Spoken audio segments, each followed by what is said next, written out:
السلام عليكم. مرحبا بكم في فيديو جديد. اليوم ما غاديش نهضر لكم لا على نصائح لا على اكسسوارات. اليوم غادي نحكي لكم على الحلم اللي بدا صغير في قلبي، ولكن كيكبر مع كل واحد فيكم كيتفرج في الفيديوهات ديالي وكيامن بيا. نهار من النهارات كنت جالسه وبيدي واحد لافيليير بسيطه شريتها من سوق الصغير. ما كانتش غاليه، ولكن بالنسبه ليا كانت فيها قيمه كبيره. فوقتها قلت مع راسي، علاش ما يكونش عندي براند ديالي؟ علاش ما يكونوش الناس في العالم كيلبسوا شي حاجه سميتها زيفا جولري ويفتخروا بها؟ من داك النهار بدا الحلم. ما كانش عندي محل، ما كانش عندي راس المال، ما كانش عندي حتى فكره منين نبدا، ولكن كان عندي حاجه وحيده، وهي الايمان براسي، وباللي اي حاجه كنبغي نوصل ليها نقدر نوصل ليها، خاص غير الصبر والخدمه. كنت كنخدم من الدار، كنقلب، كنجرب، كنطيح وكنوقف، وكنحلم نهار نوقف في باب محل زوين مكتوب فيه بالخط الذهبي زيفا جولري.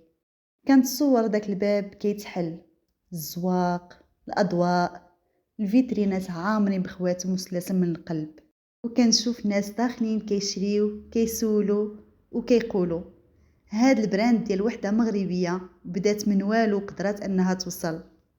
كنتصور راسي في داك النهار غادي نطلع في ستوري وغادي نقول لكم شفتوا الحلم اللي كنت كنحكي لكم عليه اليوم راه ولا واقع. انا اليوم ما عنديش محل، ولكن عندي حلم وعندي طريق وعندي ناس بحالكم كيدعموني، واللي كيحلم وما كيبغيش يوقف راه غادي يجي نهار وغادي يوصل. فاش كتشوفوني كنهضر على الاكسسوارات، راه هما ماشي غير اكسسوارات وصافي، راه كل قطعة كتجسد قصة، حلم وقوة. وحتى نتوما ما تخليو حتى شي واحد يقول لكم ما غاديش تقدر توصل. نهار غادي نحل المحل ديال زيفا جولري غادي نرجع لهذا الفيديو وغادي نقول هذه كانت البداية وباقي بزاف القدام. شكرا بزاف على الدعم ديالكم، على كل لايك، على كل كومنتير، وكل واحد كيآمن في الحلم قبل ما يتحقق.